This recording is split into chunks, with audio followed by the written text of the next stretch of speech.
A gente volta a falar agora do terremoto na Turquia e na Síria. Ainda há pouquinho, na abertura da Entre Nós, a gente passava os números que infelizmente não param de subir, né?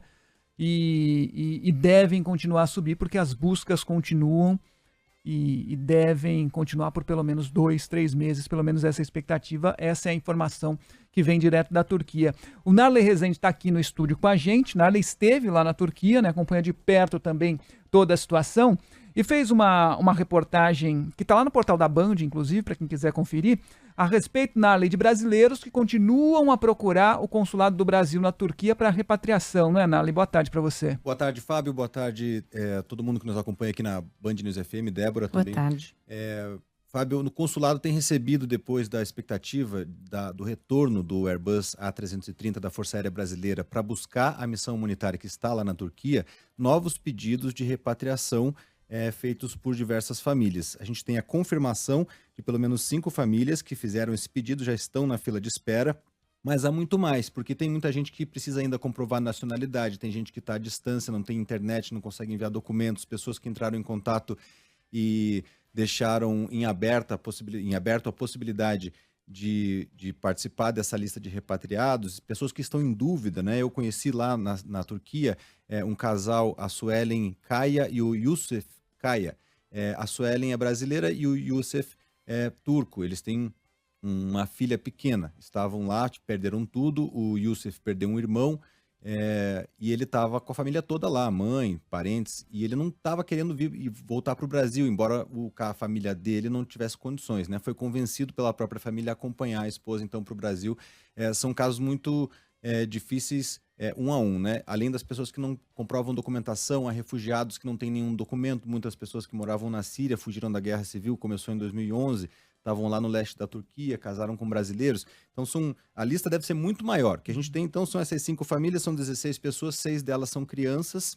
Foram 6 pessoas que procuraram o consulado em Ankara, na capital da Síria, para conseguir esse voo de repatriação. A gente lembra que a Força Aérea Brasileira ainda não marcou a data do retorno da missão humanitária que está lá na Turquia, mas a previsão é de que seja na quarta-feira de cinzas, quando completam os 15 dias previstos pela missão de permanência lá em Kahramanmaraş, que é a cidade onde está a equipe da Band, inclusive acompanhando os trabalhos de resgate do Brasil, né? O Airbus A330 ele tem 268 lugares, então ele tem espaço para bastante gente. Lembrando que a equipe da missão humanitária tem 48 pessoas, somando a tripulação mais a equipe da Band dá 56, então tem bastante lugar ainda para trazer eventuais repatriados, né? No último domingo, a gente lembra também, a FAB trouxe 17 pessoas, sendo 9 brasileiros, 3 sírios, 2 colombianos, 2 turcos, 1 egípcio com nacionalidade síria também, com dupla nacionalidade, né?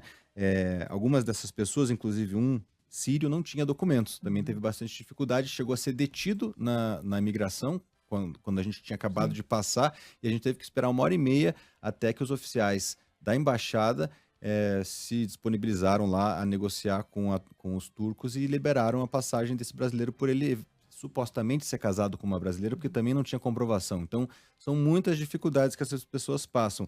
Eu acabei de entrar aqui num grupo de repatriados e muitos deles têm contato com brasileiros que estão lá e estão com essas dificuldades relacionadas a documentos, entre outras questões necessárias para se fazer uma missão como essa, né? Lembrando que está o caos lá. Hoje o Rodrigo Hidalgo falou que não tinha nem voo doméstico, Sim, ele não consegue circular. A gente falou com dentro. ele hoje na hora do almoço, né, no meio do dia. A gente então, conversou como com o que Rodrigo essas Hidalgo, pessoas verdade. e a casa desabou, a pessoa perde tudo, todos os documentos. Então, assim, numa situação num país que é vizinho de outro que está em guerra civil, inclusive a Turquia, em tese, é parte das forças de ocupação da Síria, né? Tem um trecho importante no oeste, noroeste da Síria que é ocupado por forças turcas. A quantidade de pessoas não documentadas, e assim, bandidos também, pessoas que cometeram crimes na Síria são procuradas pelo Estado, pelas facções da oposição. Até por isso, ontem a gente estava conversando com o Jamil Chad, que participa todas as tardes com a gente aqui no Entre Nós, e a gente falava sobre isso, né? Talvez nunca a gente tenha ideia e números reais, de fato, a respeito do que aconteceu na Síria especificamente, né? Aliás, tem os números que saíram hoje, os dados oficiais, que é a soma do que diz Bashar al-Assad, que é o presidente, né, o ditador da Síria, que controla Alepo, naquela região noroeste, mas não controla todo o resto que tem em volta. São pelo menos, acho que 8 facções diferentes. E aí já entra uma questão religiosa, outros países.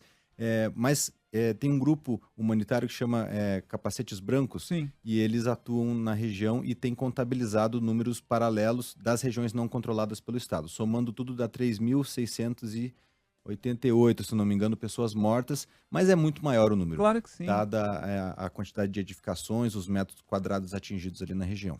Infelizmente esses números vão desaparecer, né? É fato que, a respeito do que aconteceu especificamente na Síria, muito provavelmente nunca a gente vai saber ao certo a quantidade real de mortos. Narley, obrigado pela participação. Reportagem está lá no portal da Band, né? É isso, band.com.br. Muito bem, valeu, Narley. Valeu.